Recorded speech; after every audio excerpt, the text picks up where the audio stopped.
Hi, I'm Judson Jones, Artistic Director of Theater East. I just wanted to share a couple of quick thoughts with you. Like many of you, most of you, if not all of you, uh, I've been thinking about our current state, where we are, and how we get to recovery. Been thinking about theater's place in that recovery, because I believe theater must be a part of that recovery. Been thinking about a place where we can find ourselves, where we can find each other, a place where we can find common ground. Been thinking about the black and white, and how black and white ideology will always lead to division, because we don't live in a black and white world. We live in a world of varying shades of gray, because we're complex. We're incredibly contradictory. We're strange, bizarre animals. And while it's easier to write stories about the black and white, it's easier to produce stories about the black and white, I think we have to do better. I think we must do better.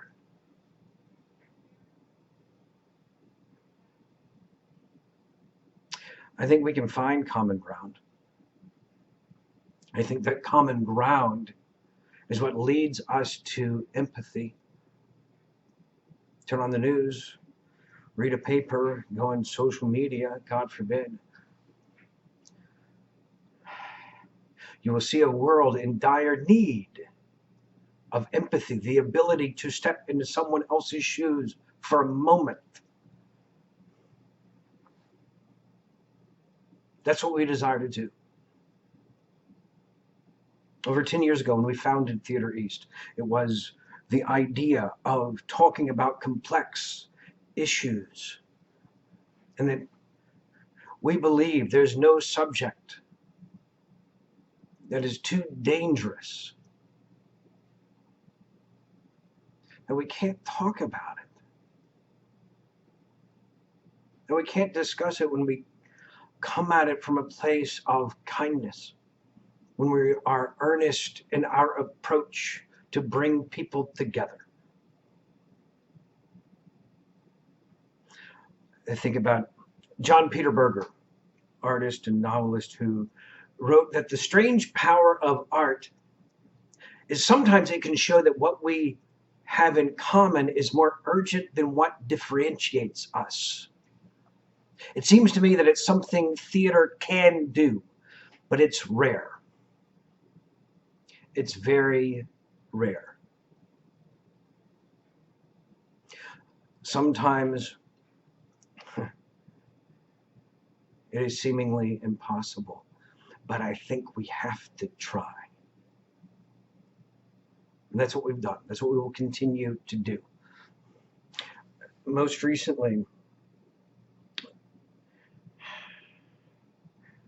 when this pandemic hit the world, and everyone was trying to figure out what to do.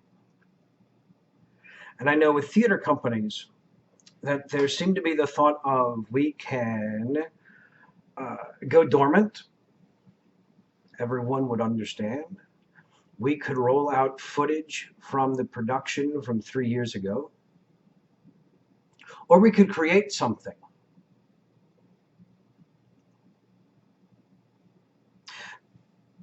And it dawned on me after attending memorials over Zoom, weddings, birthdays, anniversaries, comforting friends, arguing with friends. These were meaningful conversations. These were meaningful experiences. These were scenes. These were plays. And why couldn't we present that through this medium, for this medium? So we commissioned 5 playwrights to write short plays. We hired 17 actors, 5 directors, provided income for artists, and presented them to the world. They reached over 350,000 people over a week.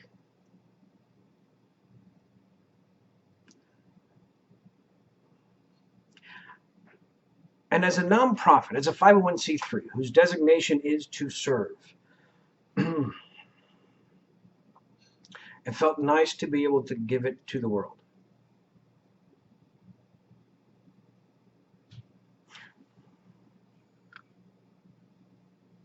Because just because we can't meet together doesn't mean we stop being a service organization. This fall, we partnered with the drama division at Southern Methodist University, worked with 7 of their student playwrights, again, able to hire actors and directors.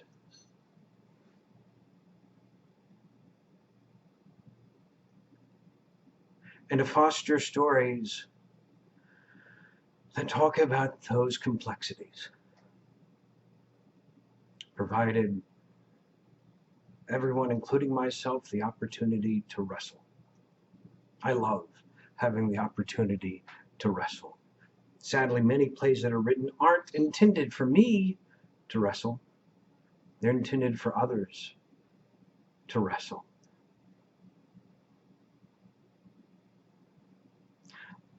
Think of poet laureate Gwendolyn Brooks when she wrote, "Does man love art?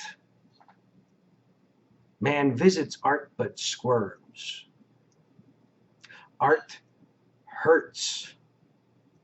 Art urges voyages. And it's easier to stay at home with the nice beer ready."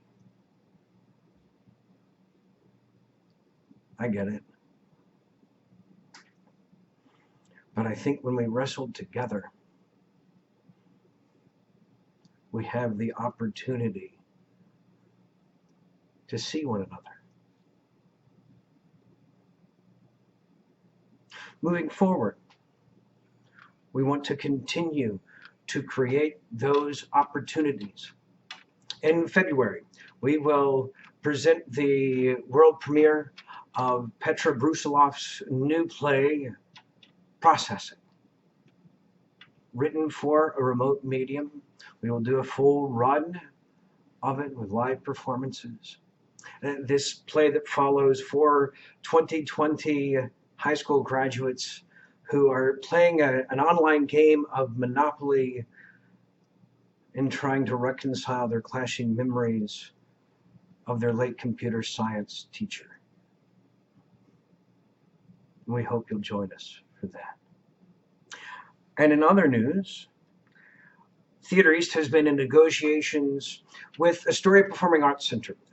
Those that know us know that we've been a rather nomadic theater company, starting out at Theater Row and then moving to Playwrights and then Mint Theater, and have resided at Urban Stages over the past few years. That we finally have a home. Long Island City at what was the Secret Theater. APAC picked up the lease to ensure that the space did not go dormant, and asked us to come on as co-curators of the space.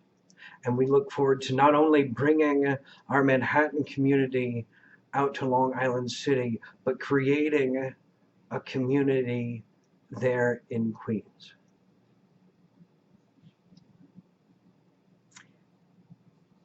Be a part of the recovery. If you believe that the world doesn't live in the black and white, help us talk about the complexities. Be a part of what we're doing. Go online, www.theatereast.org. Make a donation. Be a part of it. We'll be excited to have you. But for now, happy holidays. Thank you for your time. and we will see you in 2021. Thank you.